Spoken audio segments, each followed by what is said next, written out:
Boa noite a todos, sejam bem-vindos à primeira noite do nosso evento, primeiro Simpar. Eu sou a Laís de Souza Braga, sou professora no Centro Universitário Integrado, coordenadora adjunta do curso de Biomedicina e membro do NEP. O NEP é o Núcleo de Empreendedorismo, Pesquisa e Extensão do Centro Universitário Integrado e também faz parte da comissão organizadora do primeiro Simpar. E é com muita alegria que realizamos a abertura oficial do primeiro Simpar. O Simpar, que é um evento multidisciplinar, que conta com palestras, apresentações de trabalhos, com participação de pesquisadores, acadêmicos de graduação, pós-graduação e também profissionais que possuem interesse no ecossistema de inovação. As palestras serão proferidas por profissionais renomados sobre temas que envolvem empreendedorismo, inovação em várias áreas do conhecimento. Hoje, terça-feira, logo mais, teremos a palestra de abertura do primeiro Simpar, com o tema Divulgação Científica, como combater o negacionismo, que será proferida pelo professor Dr. Rodrigo Franklin Projeto, do Centro Universitário do Sul de Minas, Unis de Varginha, Minas Gerais. Amanhã, quarta-feira, teremos 3 palestras simultâneas. Começa às 7h30, onde serão abordados temas como empreendedorismo em saúde, inovação no agronegócio e como estimular a inovação na graduação. Durante os dias 29 e 30 e 1 de dezembro, teremos a apresentação de 230 artigos que foram submetidos ao Simpar, que são oriundos de mais de 35 instituições de ensino e pesquisa. Dentre eles, contamos com o Instituto Federal de Santa Catarina, o SENAI, a Universidade Federal de Santa Catarina, Unicamp, Unipar, o TFPR de Campo Mourão, Universidade Estadual de Ponta Grossa, Universidade Estadual do Paraná, Campus Campo Mourão, a Unespar, Universidade Estadual de Maringá e, principalmente, do Centro Universitário Integrado. O primeiro Simpar, Simpósio de Pesquisa, Extensão e Inovação do Paraná, conta com o apoio da Fundação Araucária, do Estado do Paraná, e ressaltamos a importância do Instituto Integrado do Centro Universitário Integrado e o NEP, que é coordenado pelo professor Fabrício Peloso, pelo suporte na realização desse evento. Agora, nós vamos convidar a nossa diretora acadêmica, Luciana Pontes, representando os cursos de graduação do Centro Universitário Integrado, para a palavra. Olá, boa noite, Laís. Boa noite a todos que estão conosco no nosso primeiro Simpar.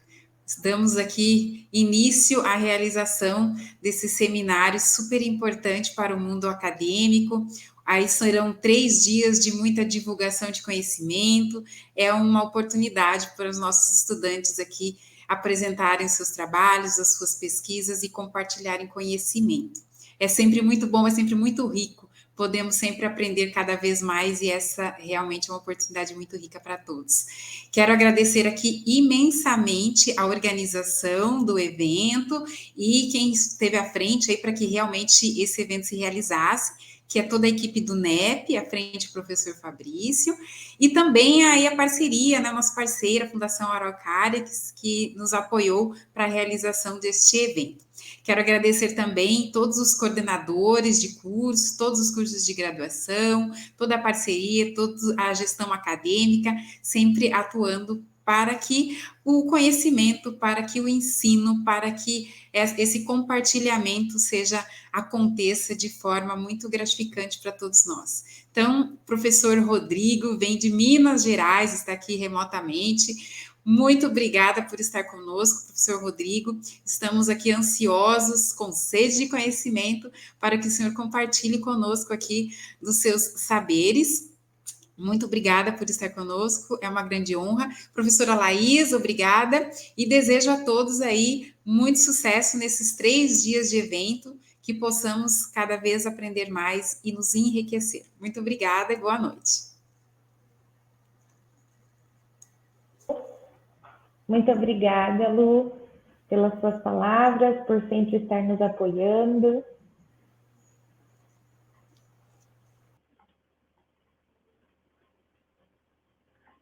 Então, vamos chamar o professor Rodrigo para estar aqui conosco. Então, no primeiro dia do Simpar, a gente tem a honra de receber o professor Dr. Rodrigo Franklin Frogeri para proferir a palestra de abertura, Divulgação Científica, como combater o negacionismo. As perguntas podem ser escritas no chat, que ao final nós vamos repassando ao palestrante. Vou apresentar o professor Rodrigo, que tem um currículo grande aqui, viu? Vamos apresentá-lo. Então, o professor Rodrigo Franklin é doutor em Sistemas de Informação e Gestão do Conhecimento pela Universidade FUMESP, mestre em Administração, especialização em Gestão de Tecnologia da Informação, especialização em Docência no Ensino Superior, em Redes de Computadores, bacharel em Ciência da Computação, professor do mestrado em Gestão e Desenvolvimento Regional do Centro Universitário do Sul de Minas, a UNES.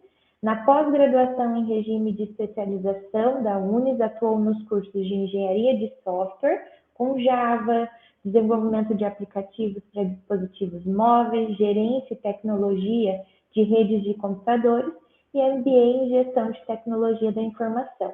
Atualmente, na pós-graduação, ministra aulas no MBA Executivo em Governança de Tecnologia da Informação, especialização em cibersegurança e perícia forense computacional, e no MBA em Planejamento e Gestão Estratégica. Na graduação, ministra aulas no curso de Tecnologia em Análise e Desenvolvimento de Sistemas, Jogos Digitais, bacharelado em Sistemas de Informação e bacharelado em Ciência da Computação. Linhas de pesquisas principais: governança de tecnologia da informação em pequenas e médias empresas, gestão de TI, adoção de TI, gestão de segurança da informação e gestão do conhecimento. Ou seja, profissional altamente renomado. É uma honra receber o professor aqui conosco. Agradeço demais o convite, a oportunidade de estar aqui com vocês. Gostaria de dar uma boa noite a todos os nossos colegas que estão conosco. Agradecer ao professor Fabrício Peloso, que já é um amigo de algumas décadas, a professora Luciana, que estava aqui conosco, e a todos os organizadores do Simpar. Eu acho que esse tipo de evento, ele vai casar bastante com o que eu vou falar daqui a alguns minutinhos aí na palestra, que é um evento que tem o objetivo da divulgação científica, né, de aproximar a comunidade com a nossa comunidade, de aproximar a comunidade com os trabalhos científicos que estão sendo desenvolvidos. E é isso, a gente precisa cada vez mais que essa interação ocorra e com maior intensidade. Então, para mim é um prazer estar aqui, eu sempre que possível estarei disponível para participar desses eventos que vocês vêm realizando, né, e acho que nós podemos começar, Laís, a apresentação dos meus slides, você consegue compartilhar? Ok, obrigado. Bom, a Laís já fez a apresentação aí já fez a minha apresentação.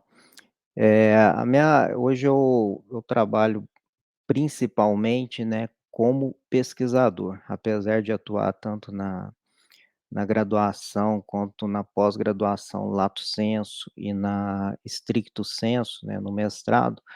Eu acho que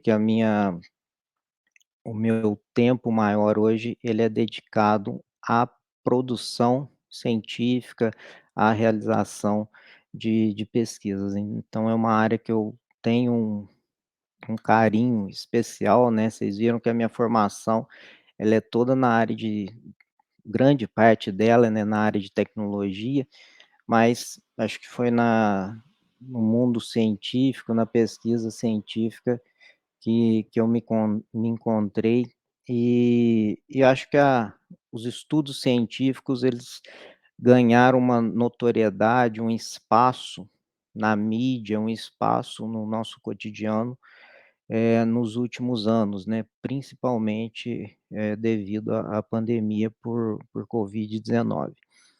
E tudo isso acho que trouxe para o nosso cotidiano diferentes tipos de discussões, novos fenômenos, emergiram, e um desses fenômenos, né, eu diria até que é o negacionismo, né, a gente viu muita coisa acontecendo nos últimos anos, fatos já bastante discutidos e divulgados sendo negados, ou onde você não quer ver uma realidade que tá acontecendo, e isso desperta o interesse nosso, né, que eu acredito que nós temos muitos pesquisadores aqui, e futuros pesquisadores, né, os nossos graduandos aí, alunos de iniciação científica, espero que muitos deles, sigam pelo caminho da pesquisa científica, busquem ser pesquisadores,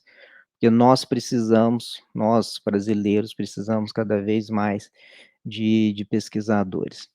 Então, eu acho que a pesquisa científica em conjunto, né, com a divulgação científica, tem um papel fundamental no combate aí ao chamado negacionismo. Eu vou fazer algumas conceitualizações para a gente entender exatamente o que que é o que, né, e aqui eu apresento aí um índice da nossa apresentação, apesar da gente ter 9 tópicos, tá, alguns deles são apenas conceituais, então acredito que vai dar tempo, sem nenhum problema, para a gente discutir todos eles e ter espaço ainda para as nossas perguntas, que eu acho que nesse tipo de evento acaba sendo o auge, né, o momento culminante aí desse tipo de palestra, que é onde nós podemos, interagir. Então acho que fiquem sempre à vontade aí já para tomar notas, né, ou enviar no chat as perguntas,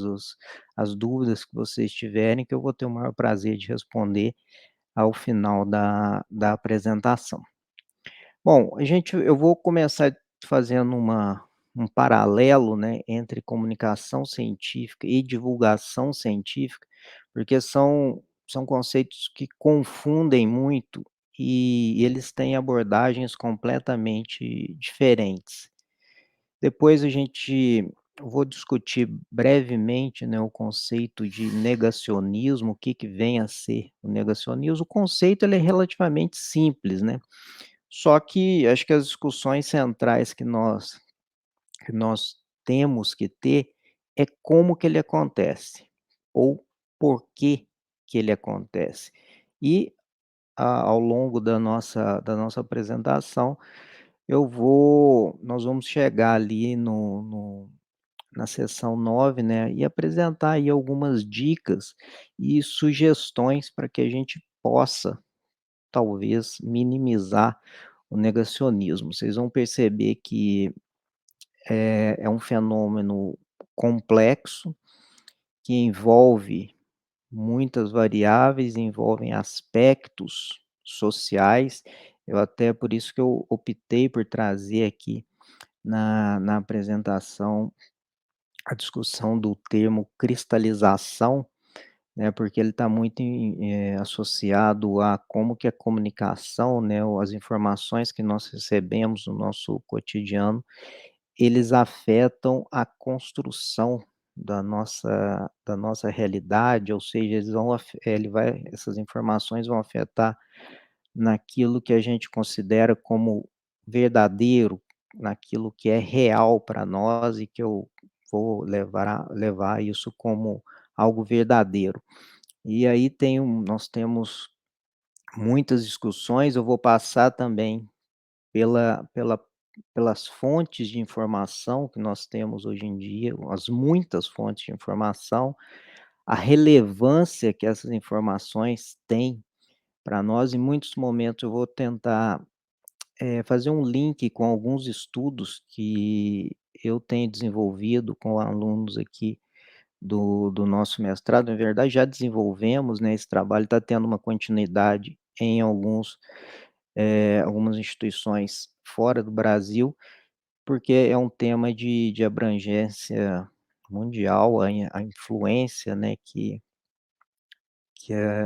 os meios midiáticos e os ambientes de redes sociais estão tendo sobre a construção da realidade das pessoas.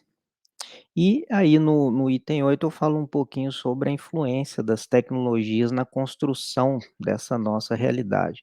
Essencialmente eu vou falar não de tecnologias em geral, mas nós vamos ter um foco muito grande na principal fonte de informação hoje das pessoas. Obviamente que há distinções entre as gerações, né, os baby boomers têm algumas fontes de informação, mais relevantes, outras gerações posteriores têm fontes de informações também distintas, mas essencialmente todos nós, ou a grande maioria de nós, tem como principal fonte de informação as redes sociais. As redes sociais, elas não podem ser, deixadas de lado na no atual cenário informacional que nós vivemos.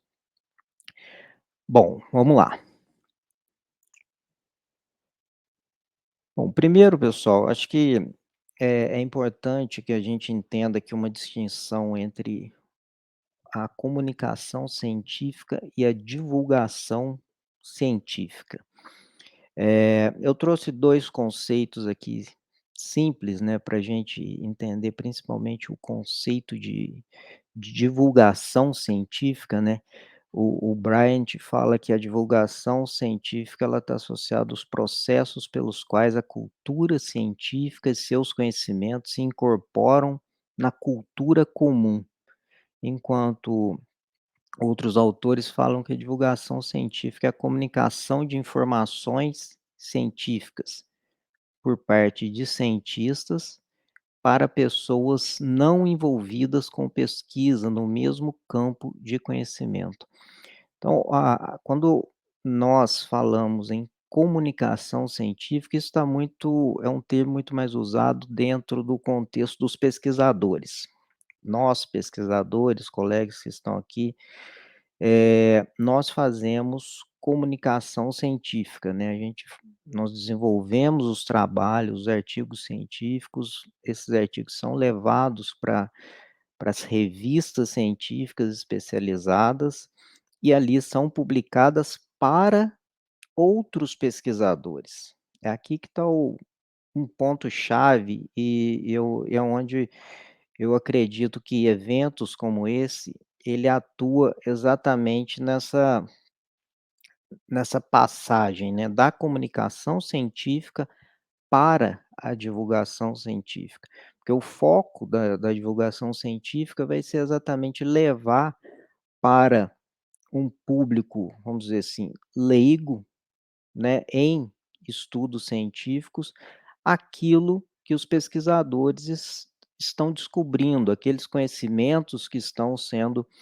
eh, sendo identificado por suas pesquisas, porque o que que acontece, e isso acho que é um problema sério que nós temos, eh, principalmente aqui no Brasil, que é os pesquisadores fazem pesquisas para outros pesquisadores, com o objetivo de que os seus estudos sejam citados. Mas, na verdade, as pesquisas científicas, o princípio dela é que ela tem uma aplicabilidade para a sociedade.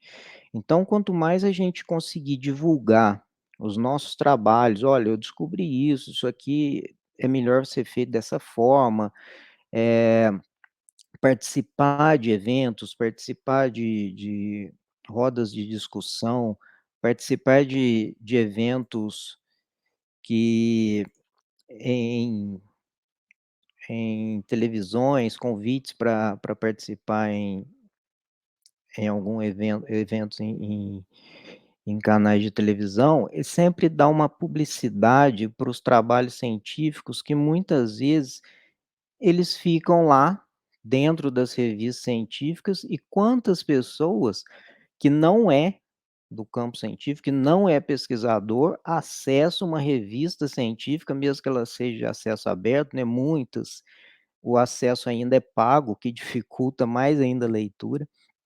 Eh, Muito poucas pessoas vão se interessar por esse tipo de discussão.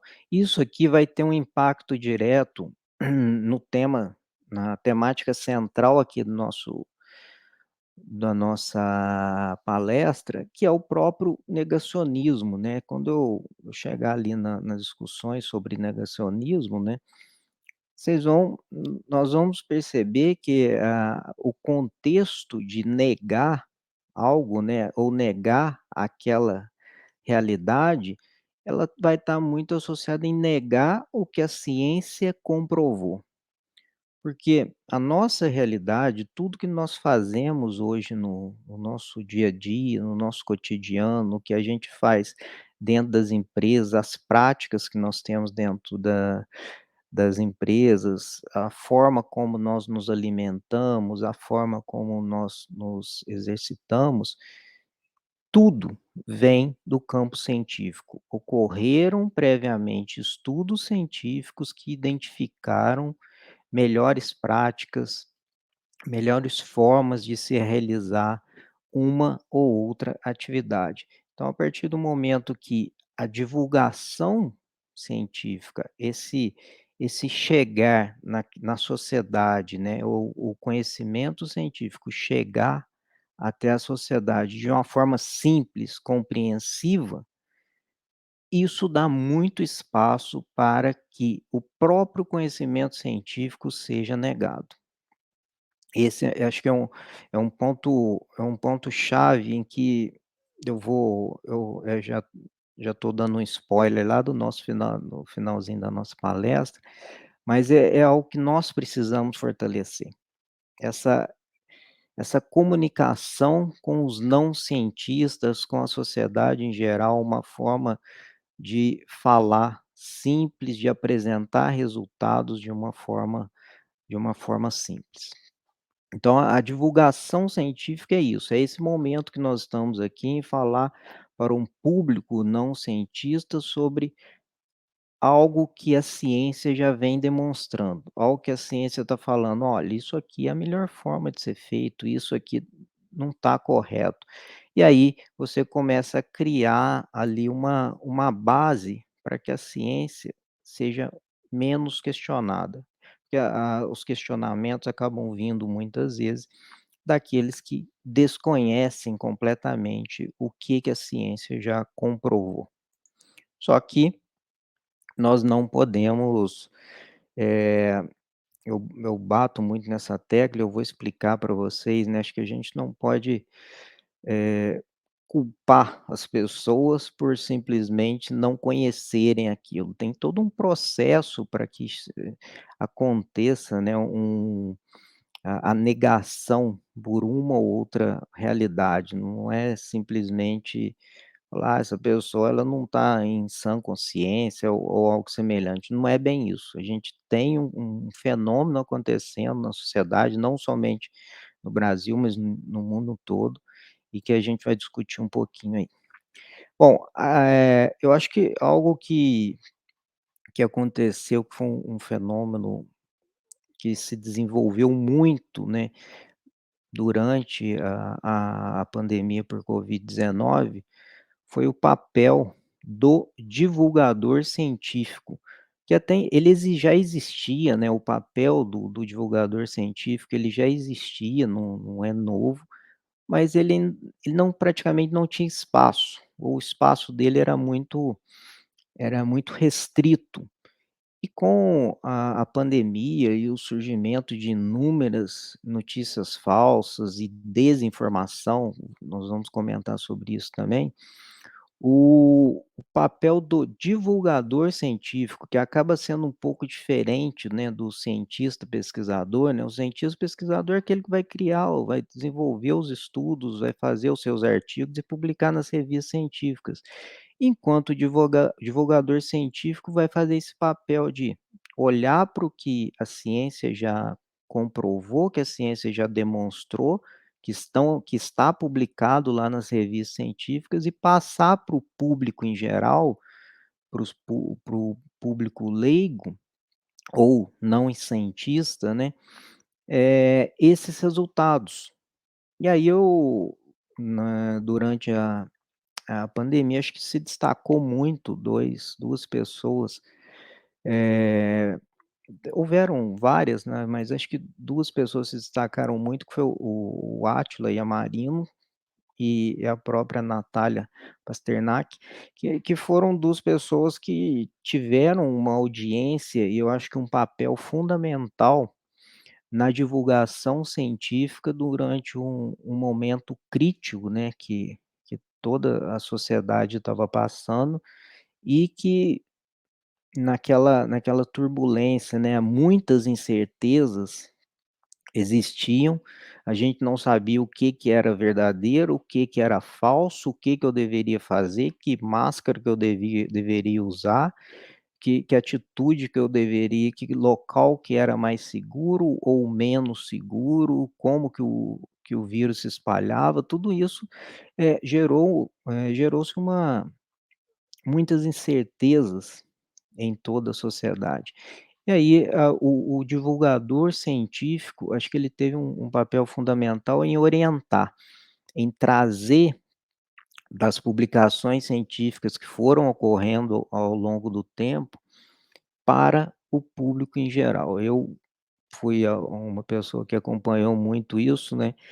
No próprio início da pandemia, eu e a minha esposa, a gente começou a acessar ou a fazer a leitura dos artigos que estavam sendo publicados nas principais revistas científicas da área, né, da área médica principalmente, para saber o que estava acontecendo, quais que eram, os conhecimentos que estavam sendo, eh, cientificamente identificados sobre, a pandemia e o próprio vírus.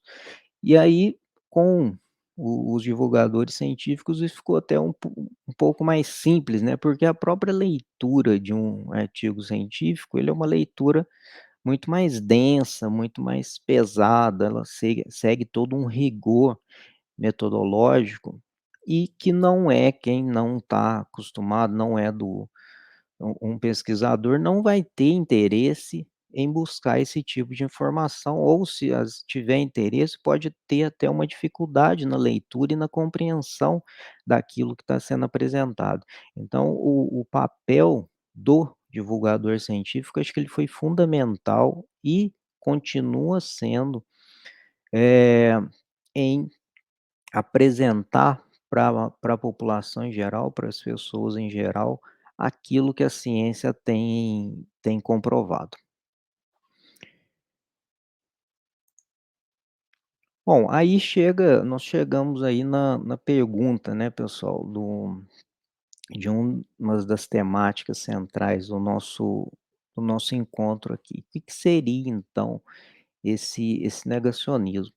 O negacionismo, ele essencialmente, eu trazendo aqui para a área, para o contexto nosso, né, que é científico, o negacionismo essencialmente é negar a ciência, negar aquilo que a ciência já demonstrou, já comprovou e já está praticamente consolidado, né. Apesar da gente falar que no mundo científico não existe verdade absoluta, né, porque os cientistas, os pesquisadores estão sempre tentando refutar aquilo que já foi comprovado ou demonstrar de uma outra forma um determinado fenômeno. Tem muitos fenômenos do nosso cotidiano que eles são difíceis de serem refutados, porque já foram, incansavelmente comprovados e verificados, e mesmo assim, nós temos ainda uma parcela de pessoas, isso a nível mundial, que tendem a negar aquilo que a ciência demonstra. Então a ciência ela tem um papel fundamental, né, o conhecimento científico, os pesquisadores, por meio dos seus estudos, eles têm o papel fundamental de nos orientar. Nós, enquanto sociedade, as observações científicas é que orientam as nossas ações no dia a dia. Isso aconteceu na Covid, na pandemia, e vem acontecendo ao longo de toda a história da humanidade. Nós só somos o que somos hoje graças às descobertas científicas e que continuam acontecendo. Há fragilidades nas descobertas científicas? Há fragilidades, elas, conforme eu disse, nós não temos verdades absolutas, mas nós temos ali todo um rigor para que um trabalho científico aconteça, para que um trabalho científico ele seja apresentado, né, ele seja, eh, considerado como um estudo científico válido, ou seja, quando ele chega na publicação. Então, eu acho que negar isso é fechar os olhos para uma realidade, né. Então nós temos que combater esse tipo de de atitude, mas nós temos não é um combate direto, né, é um fenômeno bem mais complexo do que nós imaginamos, porque acaba afetando a própria realidade das pessoas. As pessoas mudam as suas realidades, aquilo que ela percebe como sendo correto, e muito baseado naquilo que ela recebe como informações, né. As nossas discussões aí dos próximos slides, eu vou tentar mostrar para vocês um processo, como que isso acontece passo a passo e onde que nós podemos atuar.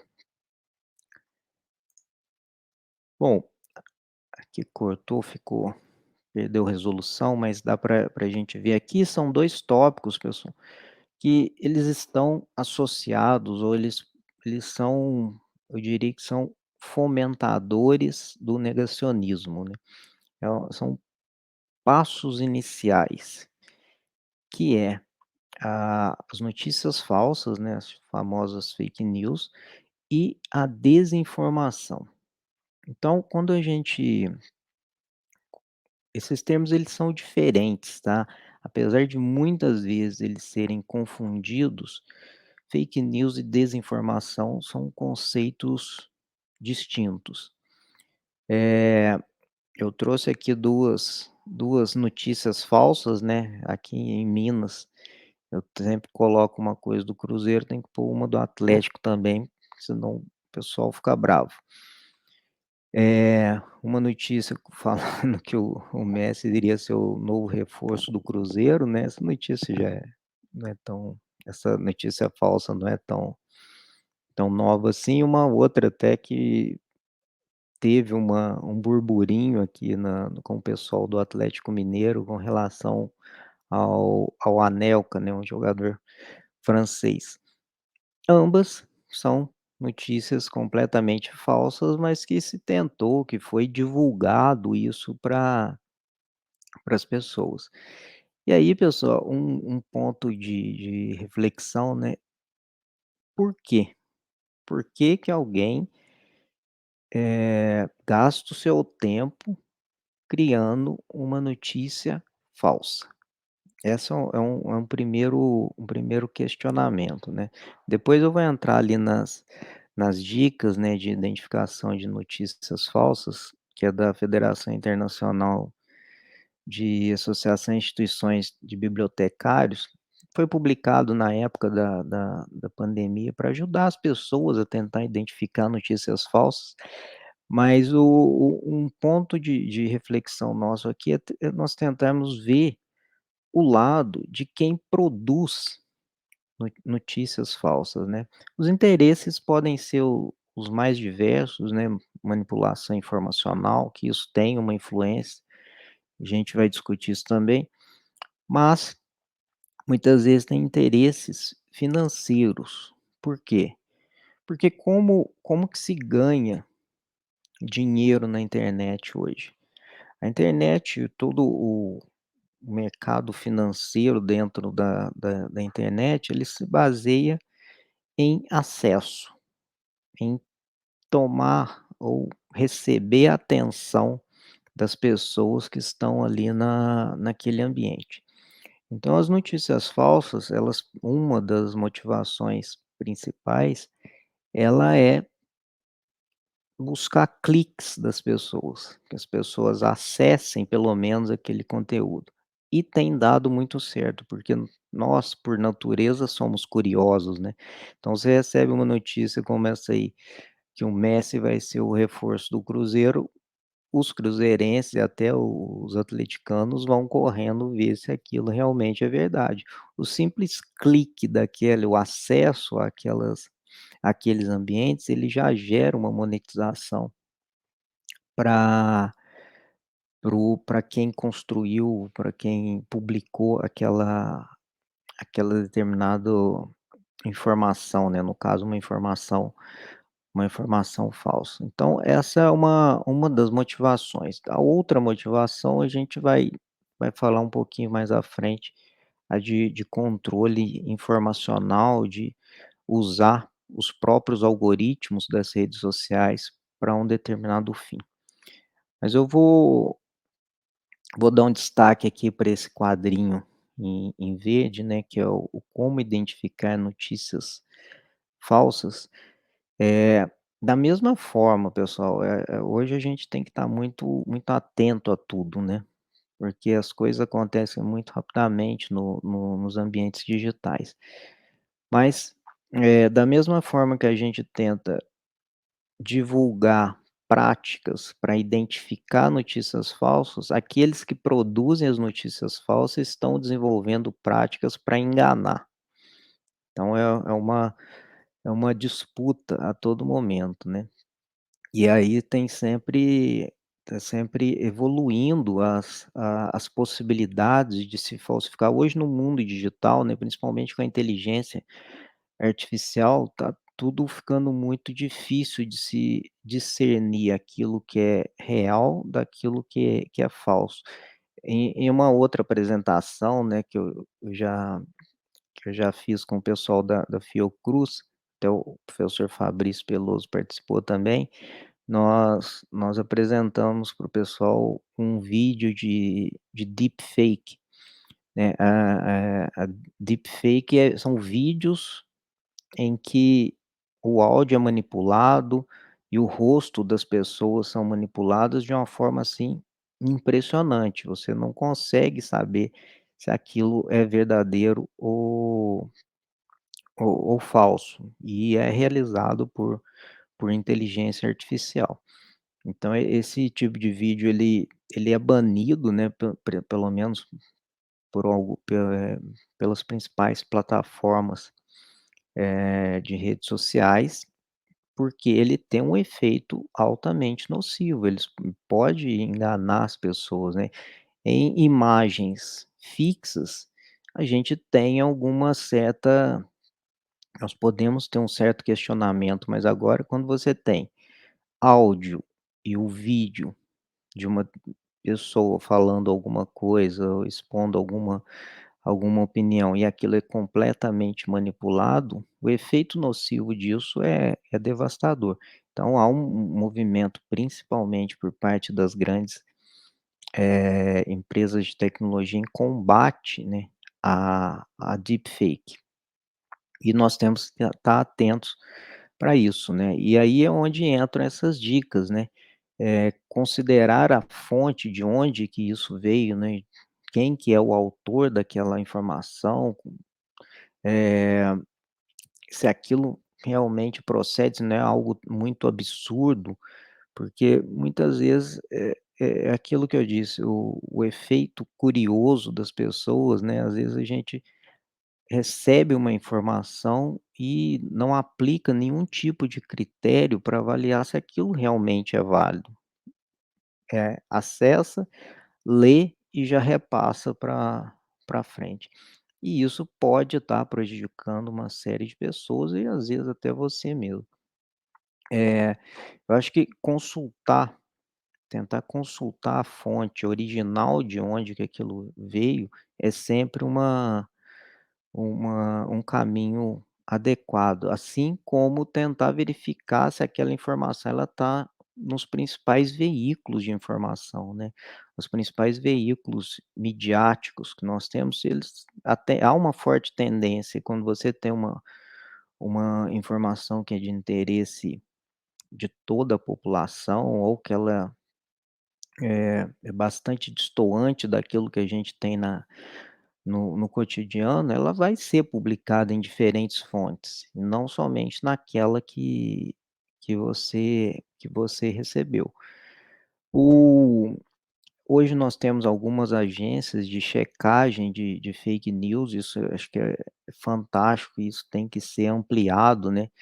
Eu gostaria muito que as nossas universidades tivessem as suas próprias agências de checagem, de contribuição para o combate às notícias falsas, né, principalmente aquelas instituições que têm cursos voltados para a área de publicidade, de comunicação, eh, seriam contribuições bastante relevantes. Eh, Acho que nós não temos aquele ímpeto de recebi, gostei ou achei algo que era interessante ou até absurdo, né, e já passo para frente, porque aquilo ali você está contribuindo para a escalada daquela notícia. Então, não é algo que é simples, mas é algo que tem que acontecer. Nós temos que ter uma criticidade sobre toda e qualquer informação que nós recebemos hoje no dia a dia. Não dá para simplesmente: "Ah, porque veio do meu professor". Talvez, ele recebeu de uma outra pessoa que ele confia, ele pegou, passou para frente sem fazer uma análise crítica, e isso aí acaba criando uma corrente, né, de divulgação de uma notícia que é falsa. Então, mesmo que a fonte, às vezes, seja uma pessoa que você confie, faça uma análise crítica você também sobre aquela informação e faça essas buscas em outras fontes no meio midiático. Acho que é sempre é bastante importante. Eu vou até dar um exemplo para vocês do quanto que isso pode interferir, né, no nosso cotidiano. Eh, eu acho que todos nós já talvez já tenhamos passado por situações semelhantes nas nossas famílias. Há um tempo atrás, isso já deve fazer algum tempo, uns 2 anos talvez, eu fui dar um smartwatch, né, um reloginho pro meu pai de presente. E na caixinha do relógio tinha um 5 assim, que era a versão do relógio. Aí ele olhou aquilo, me perguntou: "Mas o que que é esse 5 aí?". E na hora, eu já identifiquei qual que era a dúvida dele, porque eu já sabia que ele tinha recebido um monte de notícia falsa a respeito do 5G, que o 5G causava câncer e uma série de notícias falsas, e ele estava com receio de utilizar o relógio porque o relógio poderia estar com o tal do 5G e afetar a saúde dele, porque ele recebeu isso nos grupos lá dele de WhatsApp. Uma outra coisa que assim, eu fiquei bastante chocado, foi muito recente, 2 3 semanas atrás, eu fui fazer uma visita para minha avó, e aí a gente estava conversando, e veio o assunto do IBGE, que está fazendo o censo, que é um levantamento dos mais importantes para o nosso país, né, para que a gente tenha dados sobre a nossa própria população. E aí minha avó falou assim: "Ah, o censo veio aqui, eu falei para eles que moravam 14 pessoas comigo". Eu fiquei assim: "Mas como assim 14?" Ela mora sozinha, ela tem uma pessoa que cuida dela, né, que algumas que cuidam, que revelam, mas ela mora sozinha. Aí ela falou: "Não, porque eu não posso falar que eu moro sozinha, porque senão, eles vão mandar um monte de pessoas virem morarem comigo aqui.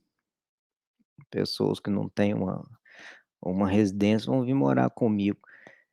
Eu fiquei, assim, completamente em choque, porque são notícias falsas que circulam nos grupos de WhatsApp, circulam em redes sociais, e que essas pessoas vão considerando aquilo como verdades, vão colocam para si que aquilo é um fato e que realmente vai acontecer.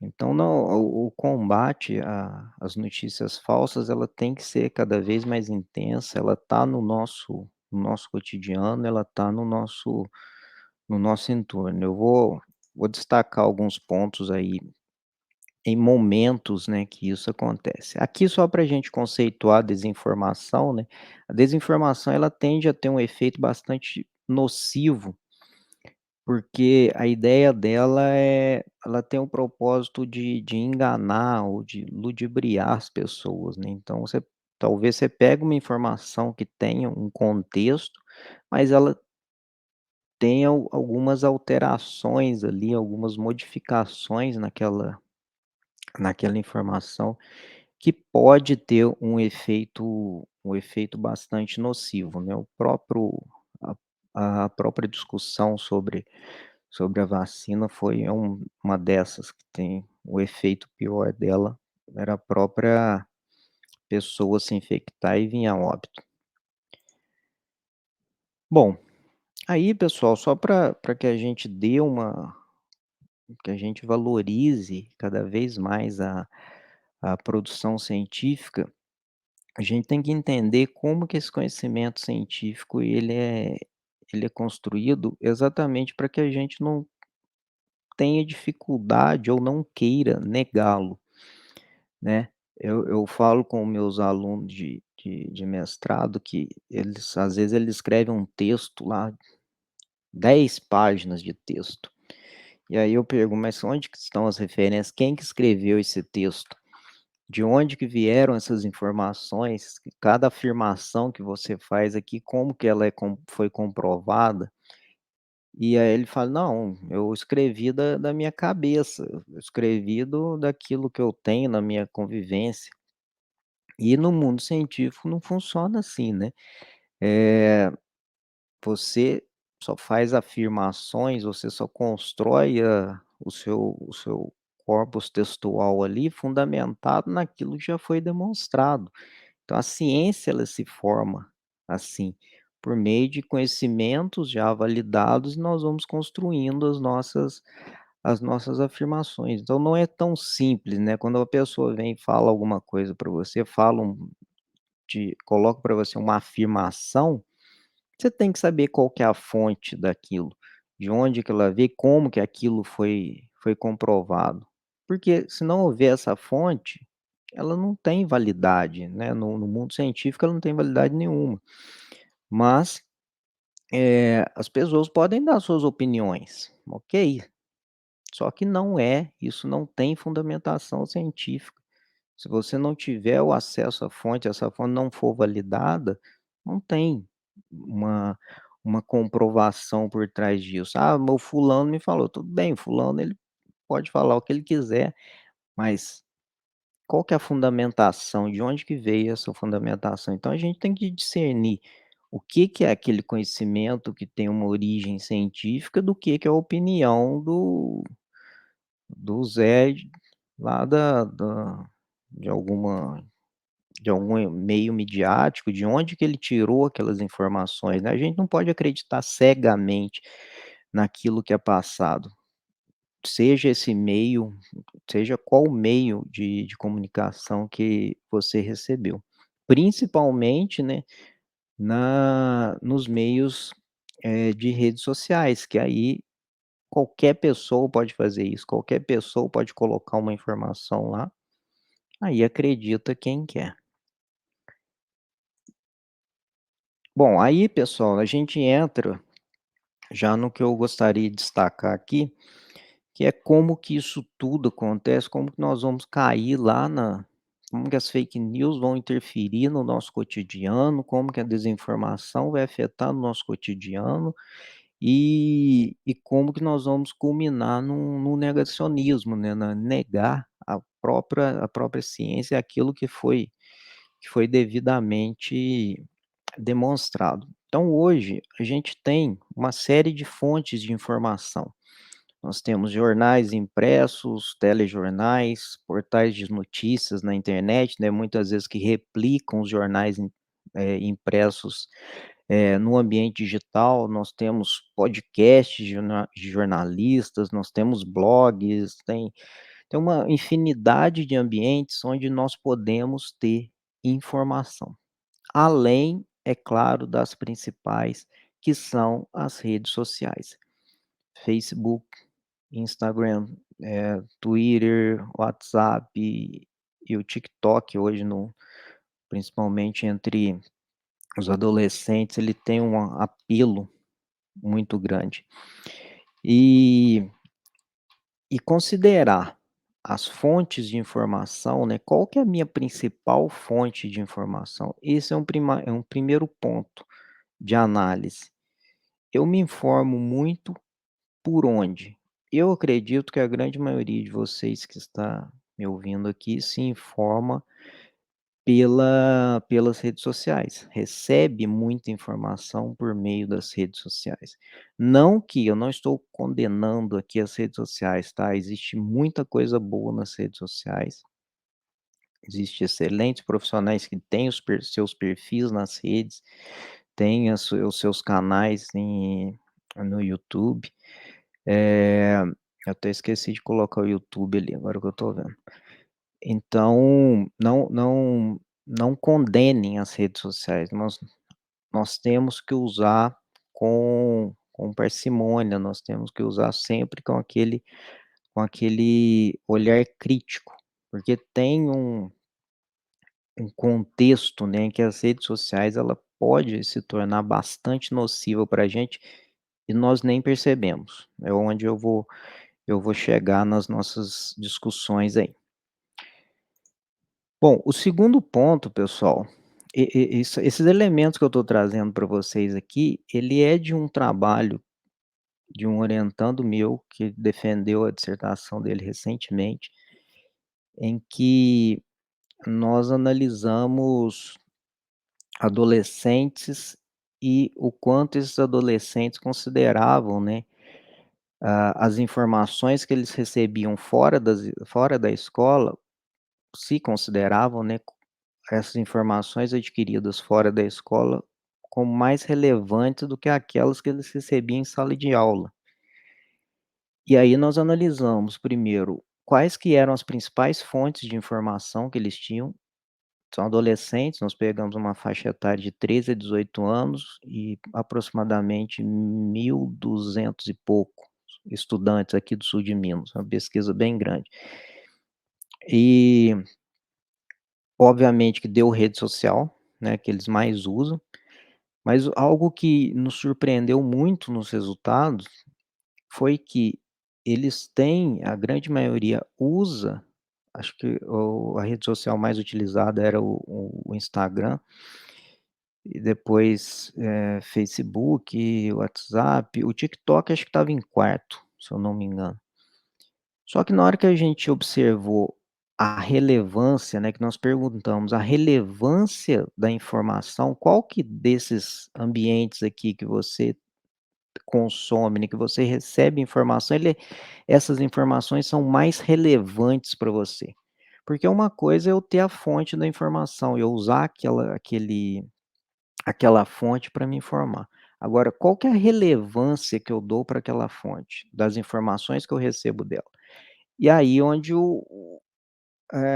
os resultados começaram a ficar, assim, bastante interessantes, né, para não dizer preocupantes.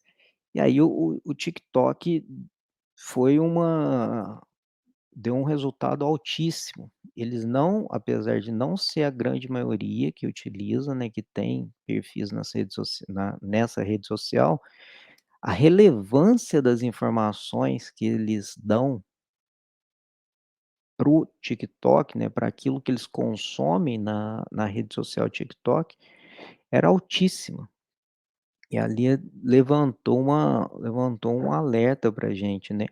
E aí nós fomos até buscar alguns estudos que analisavam especificamente o TikTok e já estava sendo demonstrado que o TikTok, entre as redes sociais existentes hoje, ela é o que tem a maior capacidade de vício, da pessoa ficar viciada naquela rede.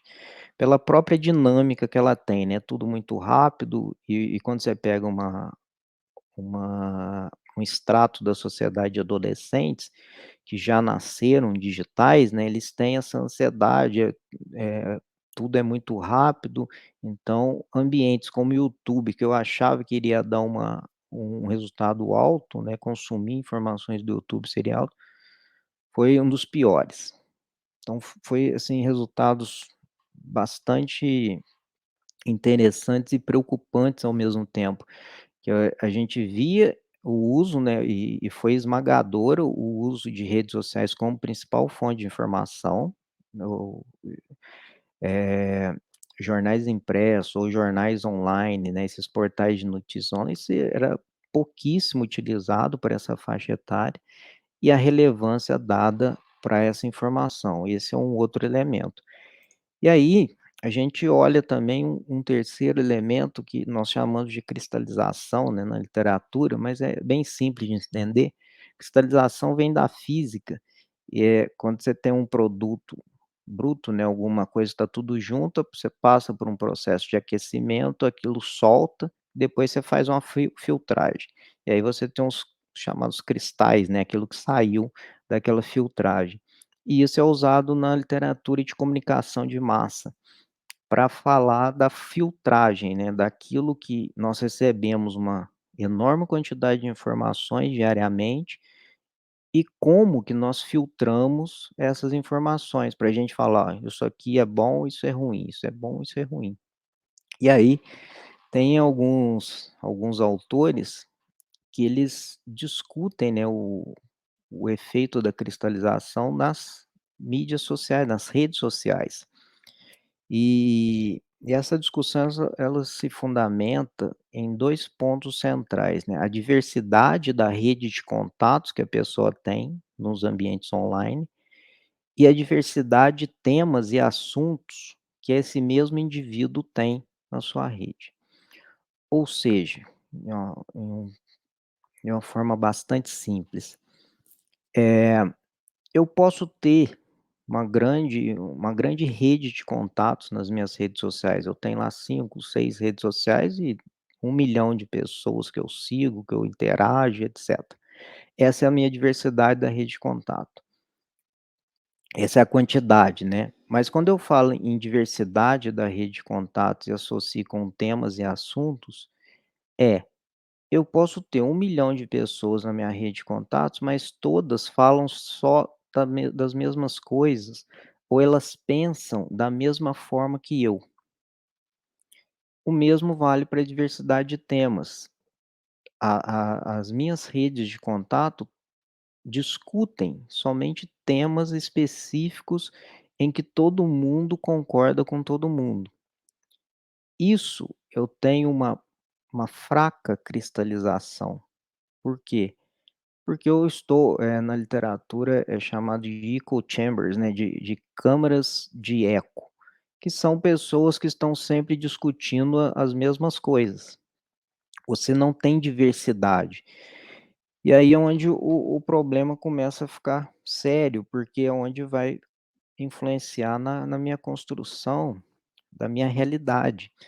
A partir do momento em que eu tenho como principal fonte de informação um determinado ambiente, vamos considerar as redes sociais, eu considero essas informações relevantes, que vêm lá das redes sociais como relevantes para mim, seja o WhatsApp, Facebook, o que for, TikTok, e eu tenho redes de contato que discutem temas e assuntos sempre muito semelhantes, sempre todos concordando com todos, você não tem contraposições, você não tem outras óticas, é onde eu começo a ter uma possível construção de uma realidade negacionista.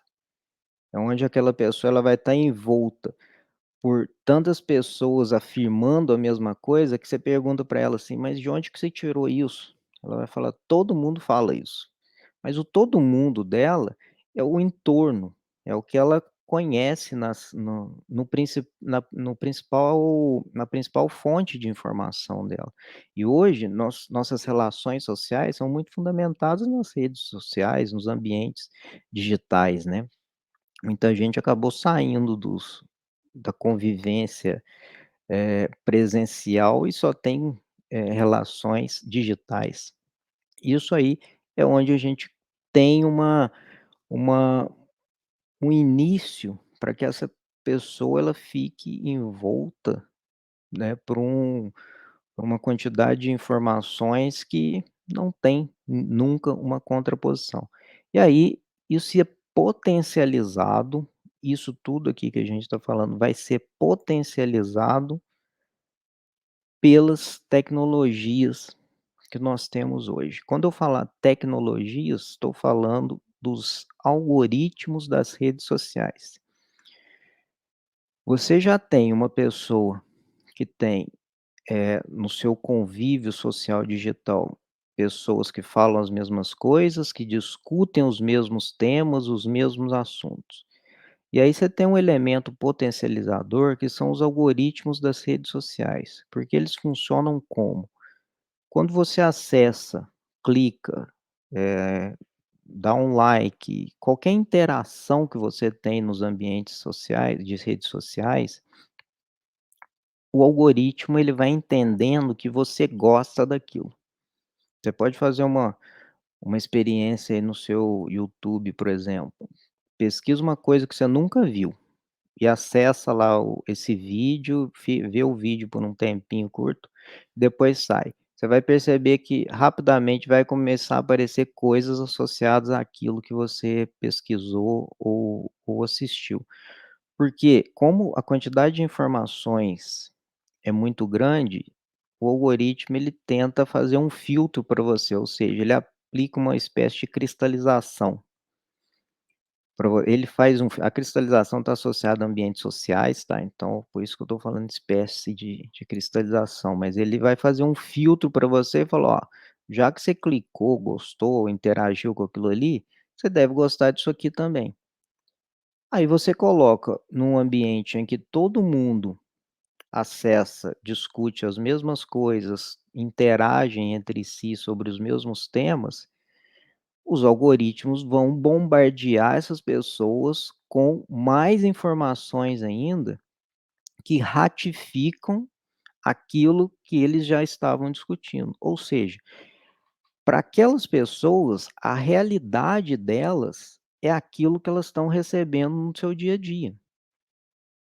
Não existe outra realidade. Por isso que eu coloquei ali a construção da realidade. Porque por mais que aquela pessoa e muitas vezes por mais que ela tente sair, que ela tente acessar alguma outra coisa, ela está envolta num ambiente em que ela vai continuar sendo bombardeada pelas informações que muitas vezes negam aquilo que é o que já foi estabelecido como senso comum, que a literatura já apresentou como sendo verdadeiro. Então, por isso que eu falo que, a gente criticar, né, as pessoas por: "Ah, eu acredito nisso, isso é nossa, mas que absurdo". Na verdade, essas pessoas elas estão envoltas num fenômeno que é bastante difícil, eu diria, de tirá-las dela, tirar essas pessoas dali. Uma das possibilidades seria, excluí-la dos ambientes digitais. Talvez seria um caminho, mas acaba sendo muito radical. Então, a ideia é muito seguindo na linha da conscientização, de tentar minimizar esse acesso a esses ambientes digitais, as próprias relações elas ficarem mais diversas, aquelas relações sociais com pessoas serem mais diversas e não somente com as pessoas que pensam da mesma forma, né.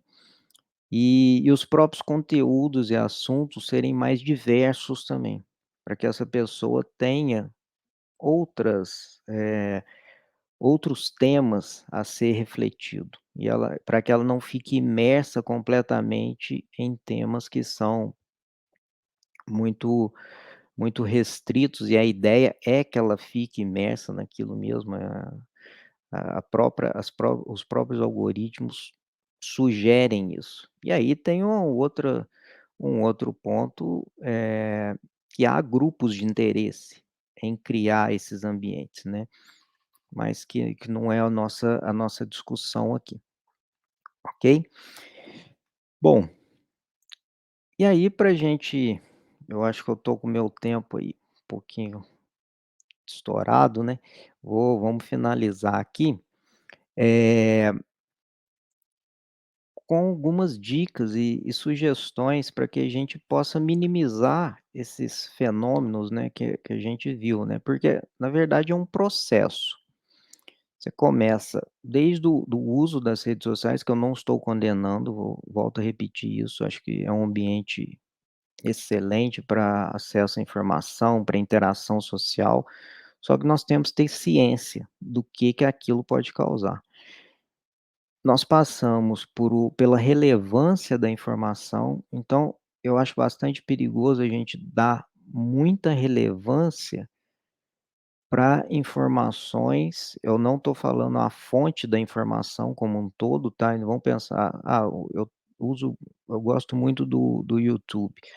Eh, eu vou vai depender muito do que eu acesso naquela rede social, né. Nós temos informações de qualidade, então eu tenho que analisar muito quem produz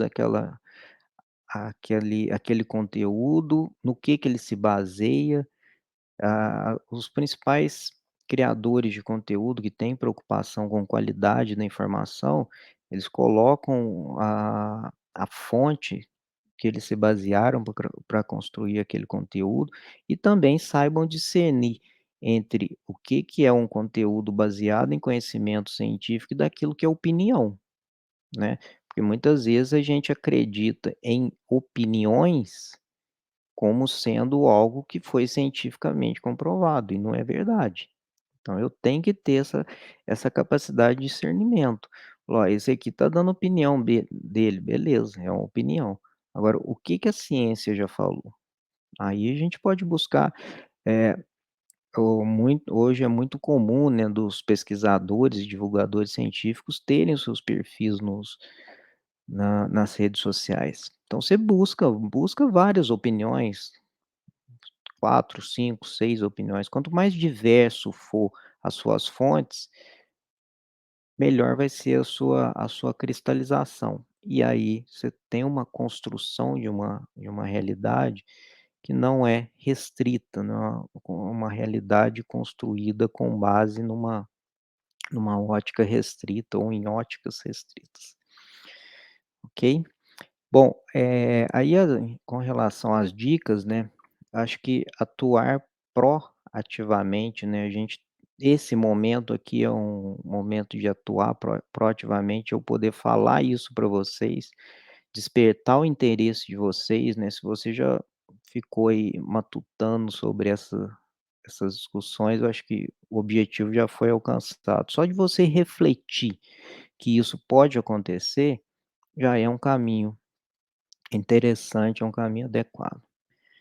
A educação e discussão com a comunidade não científica, eu faço uma crítica a nós pesquisadores, né, que às vezes nós nos preocupamos muito em divulgar para nós mesmos os nossos resultados e não nos preocupamos com quem realmente, deve receber essas informações, que é a comunidade não científica, que é a sociedade em geral. Então a gente dá publicidade para isso de uma forma simples, de um em ambientes que essa pessoa possa receber essa informação mais facilmente, aí as redes sociais hoje ajudam muito isso, né, por isso que eu coloquei, 2 divulgadores científicos que se destacaram na apresentação. As agências de checagem, hoje nós temos muitas agências de checagem de notícias falsas, de desinformação. Acessem essas agências, caso você tenha alguma dúvida, envie e-mail, muitas delas têm WhatsApp, em que você pode mandar, aquela informação. Então não faça compartilhamentos, sem refletir sobre aquilo. E um outro ponto, né, que é uma exigência que a própria sociedade tem que ter com relação ao compromisso das redes sociais contra a disseminação de notícias falsas e desinformação. Ah, algumas redes sociais dizem-se, ter um compromisso, né, que é com essa disseminação de notícias falsas, mas ainda não é suficiente, ainda tem um grande uma grande caminho a ser percorrido para que essas plataformas elas tenham ferramentas e tenham, mecanismos de governança que possam minimizar, a disseminação desse tipo de informação, ok? Bom, eu vou parar por aqui, vou ficar aberto para as perguntas de vocês. E aqui está o meu contato, tá, pessoal? Quem tiver alguma dúvida, quiser discutir algum tema, eu estou sempre à disposição, tento responder o mais rápido possível. Muito obrigado pela atenção de vocês, estou à disposição. Laís. Obrigada, professor Rodrigo. Foi muito bom ouvir sobre isso, até porque o negacionismo na ciência vem trazido algumas consequências, né? Surgimento de doenças que já eram erradicadas e Exato. literalmente a invalidação da ciência, né? E até é bom a gente comentar que o Integrado tem, através das iniciações científicas, né, tem tomado algumas ações.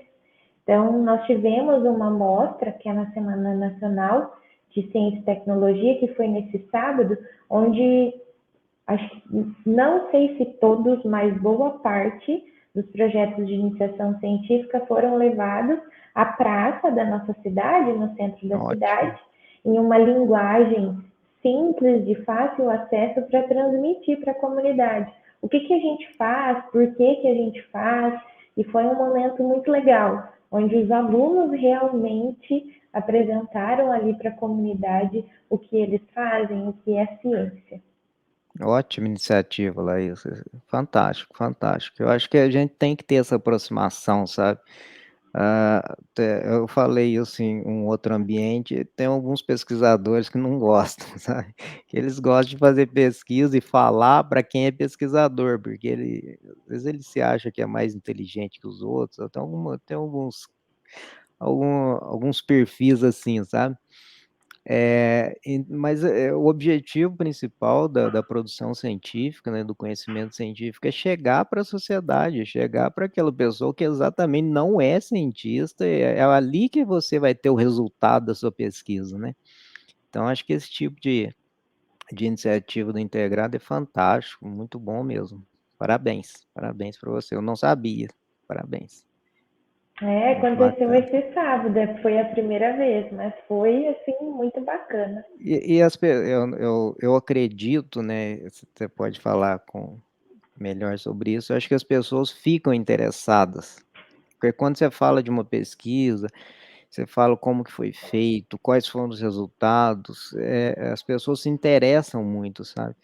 E dá uma validade para aquela pessoa, ela assimila aquilo como sendo algo que tem uma importância para ela, sabe.